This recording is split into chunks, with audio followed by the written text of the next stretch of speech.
নমস্কার বন্ধুরা, এসে গেছি আমি এসো গল্প শুনিতে। আমার আজকের গল্প বসন্ত ঠাকুরের গান। লেখক কবি ষষ্ঠীপদ চট্টোপাধ্যায়। সেকালে বর্ধমান জেলার মানকরের কাছে এক গ্রামে বসন্ত ঠাকুর নামে এক সুগায়ক ছিলেন। তার কণ্ঠস্বরে এবং সুরের জাদুতে মাতোয়ারা ছিল সবাই। তিনি ছিলেন যেমনই সুদর্শন, তেমনই শান্ত, সুন্দর, নম্র, ধীর। তার গান শোনার জন্য ব্যাকুল হয়ে থাকত সবাই। দূরের গ্রামান্তর থেকেও ডাক আসত তার। বসন্ত ঠাকুরের কোনো অহংকার ছিল না। কেউ কিছু দিলে ভালো, না দিলেও চলতো। তিনি কারোর কাছে কিছু ভুলেও চাইতেন না। যখনকার কথা বলছি, তখন রেডিও চল ছিল না অত এদেশে। চারিদিক ছিল গভীর বনময়, ঠ্যাঙাড়ে ও ডাকাতদের উপদ্রব সর্বত্র। তবু গান পাগল বসন্ত ঠাকুর সর্বত্র যেতেন আর অহরহ গুনগুন করে গান গাইতেন নিজের মনে।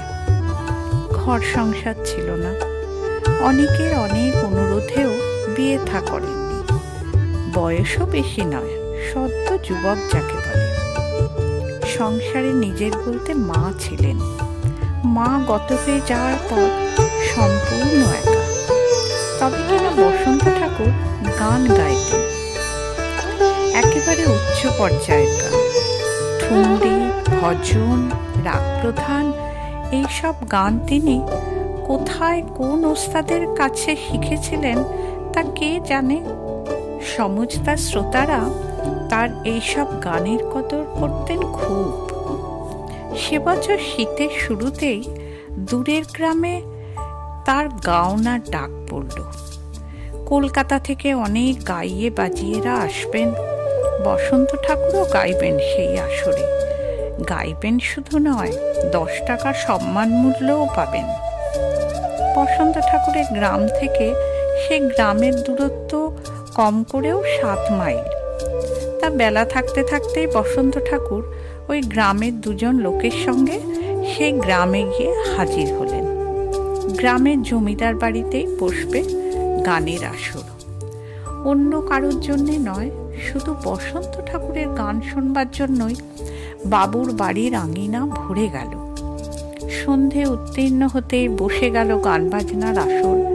প্রথমে বাইরের 2-1 গান, তারপর বসন্ত ঠাকুরের। ক্লাসিক গান সবাই বোঝে না, তবু ঠুংরি ভজন তো বোঝা যায়। বসন্ত ঠাকুর গান ধরতেই সুরে যেন ভুবন ভরে গেল।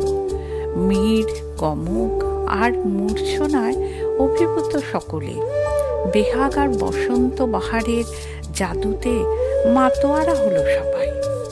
গান শেষ হতে জমিদার বাবু নিজে এসে একটা দামি শাল জড়িয়ে দিলেন বসন্ত ঠাকুরের গায়ে।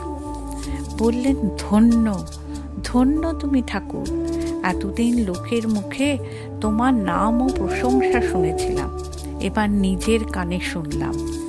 আবার কখনো সময় হলে তোমাকে আমি ডাকিয়ে আনব। বসন্ত ঠাকুরও জমিদার বাবুকে প্রণাম জানিয়ে দমভোর খাওয়া দাওয়ার শেষে বিদায় নিলেন। অনেকেই সে রাতটা থেকে যেতে বলেছিলেন তাকে, কিন্তু তিনি শুনলেন না। বললেন, 6-7 মাইল পথ আমি অনায়াসেই চলে যাব, কাউকে সঙ্গেও আসতে হবে না। এই বলে স্বগ্রামের পথে আবার রওনা হলেন বসন্ত ঠাকুর। পথ চলতে চলতেও সুর ভাজেন বসন্ত ঠাকুর। তাই আপন মনেই নানা রকমের সুর বিস্তার করতে করতে গভীর বনপথ ধরে চলতে লাগলেন। বেশ কিছুটা পথ আসার পর এক জায়গায় এসে থমকে দাঁড়ালেন তিনি।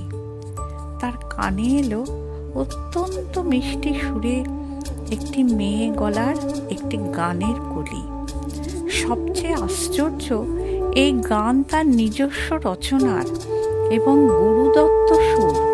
শুধু তাই নয়, একটু আগে এই গান গেয়েই তিনি আসর মাতিয়ে দিয়ে এসেছেন। বসন্ত ঠাকুর ভেবে পেলেন না এমন নিখুঁতভাবে এই গান অন্য কেউ গায় কি করে। তাই তিনি নিজের গান ভুলে গভীর বনপ্রদেশের মধ্যে এদিক সেদিক তাকাতে লাগলেন। হঠাৎই ক্ষীণ একটু আলোর রেখা চোখে পড়ল তার। দেখলেন বনের মধ্যে একটি চালা ঘর, আর সেই চালা ঘরের দাওয়ায় বসে তানপুরা হাতে বিশুদ্ধ রাগরাগিণীতে অত্যন্ত সুললিত কণ্ঠে একটি 18-19 বছরের মেয়ে তার প্রিয় গানগুলি এক এক করে গেয়ে যাচ্ছে। মেয়েটির গায়ের রং অন্ধকারের চেয়েও কালো, আর চোখ দুটি যেন ছুরির ফলা, অপূর্ব মধুরিমায় ভরা মুখ। বসন্ত ঠাকুর যুবক সেই তরুণীর কালো রূপের দিকে তাকিয়ে মোহিত হয়ে গেলেন। তার মনে হলো কালোর চেয়ে সুন্দর বুঝি এই জগতে আর কিছু নেই। হঠাৎই মেয়েটি গান থামিয়ে তার সামনে এসে দাঁড়াল। মুখের দিকে তাকিয়ে করুণ সুরে বলল, কতদিন আপনার দর্শনের প্রতীক্ষায় আছি। এতদিনে কৃপা করে এলেন গুরুদেব। আপনার গান নিয়েই তো আমি একটু আগে জমিদার বাড়িতে আপনার গান শুনে এলাম। শুনে মুগ্ধ হয়ে সেই গানই গাইছি আমি। কোথাও কোনো ভুল হচ্ছে না তো? বসন্ত ঠাকুর অবাক হয়ে বললেন, না, কিন্তু তুমি কে? এই বনের মধ্যে ঘর বেঁধে সঙ্গীত সাধনা করছো, ভয় করে না তোমার? তরুণী ভাব বিভোর নেত্রে তাকিয়ে বলল, আমি ভয় ভীতির ঊর্ধ্বে। এখন আমি আপনার গান শোনার জন্য ব্যাকুল। কৃপা করে আপনার গান কিছু অন্তত আমাকে শোনান। বসন্ত ঠাকুর তরুণীর আহ্বান প্রত্যাখ্যান করতে পারলেন না। দাওয়ায় পাতা মাদুরে বসে নিজের তানপুরাটি নিয়ে গান শুরু করলেন। তরুণী বলল, আমিও কিন্তু গাইব আপনার সঙ্গে। বেশ তো, গাও। বসন্ত ঠাকুর গান ধরলেন। তরুণীও সুরে সুরে ঠিক কণ্ঠ মেলালো। কি আশ্চর্য ব্যাপার! বসন্ত ঠাকুর যে গান সচরাচর কখনো গায় না, সেই গানও তিনি গাওয়া মাত্রই তরুণী কণ্ঠ মিলিয়ে নিখুঁতভাবে গেয়ে চলল। সুরে সুরভিত হয়ে উঠল চারিদিক। দেখতে দেখতে বনমধ্যে কোথা থেকে যেন অজস্র শ্রোতা এসে ভরিয়ে তুলল স্থানটিকে। বসন্ত ঠাকুর কারোর দিকে তাকান না, শুধু গানই গেয়ে যান। গানের আর বিরাম নেই। শ্রোতারাও সমস্বরে বলতে থাকে, আরো আরো গেয়ে যাও ঠাকুর, তোমার গান আমরা প্রাণ ভরে শুনি। তরুণীও বলে, আজ আমি গুরু কৃপা পেয়ে ধন্য হলাম। গান শুনলাম, গান শিখলাম। এইভাবেই গান চলল সারা রাত। দেখতে দেখতে ভোর হলো। ভোরের আলো ফুটে ওঠার সঙ্গে সঙ্গে ঘোর কাটল বসন্ত ঠাকুরের। গানের সুর যেন ক্রমশ দূরের দিকে ভেসে যাচ্ছে মনে হলো। শ্রোতারা একটু একটু করে বিলীন হচ্ছে। আর সেই তরুণী, সেও কেমন আবছা হতে হতে মিলিয়ে গেল এক সময়। বসন্ত ঠাকুর কিছুক্ষণ তানপুরায় মাথা রেখে ঝিমিয়ে রইলেন। তারপর যখন মুখ তুললেন, তখন দেখলেন সব ফাঁকা, কেউ কোথাও নেই। একটি পরিত্যক্ত ভাঙা চালা ঘরের মাটির দাওয়ায় তিনি বসে আছেন।